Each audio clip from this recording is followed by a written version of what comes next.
জানো গাইস, আজ সামনে আছে এক স্কট, আমরাও আছি এক স্কট। তাহলে টেকনিক্যালি বোঝা যায় আই এগে এনিমি মারবো আর বাকি টিমমেট বাকি 3 এনিমি মারবো। আই এখান দিয়ে জুম করি আর বাগের এনিমিরে হিড়ি হাড়ি দড়ি নক করে দিই।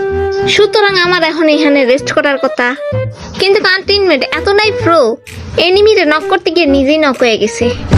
তারপর আইও ভালো টিমমেটের মতো আর টিমমেটের কাছে গিয়ে ডিমিট্রিয়ন করে দিই। আর হিগার বাগের এনিমি গেল আই দড়ি বান্ধে হিড়ি নক করে হালাই দিই। তারপর আইডে গুলিস্তানের তন বাইরে আনার সময় এগে এনিমি এলিফেন্ট রোডের দিকে যাইতেছে। আইও এই কেজি সুন্দর মতো ইগা জাতা দিই। আর আমার একে জাতা খেয়ে এনিমি বাংলাদেশের থেকে ইন্ডিয়ায় দৌড় পারে। আর বিনা পারমিশনে বর্ডার ক্রস করার অপরাধে MP5 জাতা দিয়ে আমি হিড়ি হাড়ি দড়ি বান্ধে হালাই দিই। তারপর আমি দেখতে পাই আমার একটা প্রো টিমমেটকে ওই পাশের বট এনিমি নক করে পাকিস্তানে পাঠানোর প্ল্যান করে। সেটা দেখে আমিও ওই এনিমির উপর হামলা চালাই, কিন্তু আমি আমার টিমমেটকে বাঁচাইতে পারি নাই। তাই আমিও আমার টিমমেটের বদলা নিতে ওই এনিমিটাকে একে জাতা দিয়ে উগান্ডায় পাঠায়া দিই। তারপর আমি আমার টিমমেট থেকে একটা কথা শুনতে পাই, কি ব্যাপার ইয়াসমিন আপি, তুমি যে হেস করলা হ্যাকতে ক্লাবেছো নাকি? ओ भाई मारो मुझे, मारो मारो मुझे, मारो मारो नहीं, ये मजाक हो रहा है। एक सेकंड यार, मजाक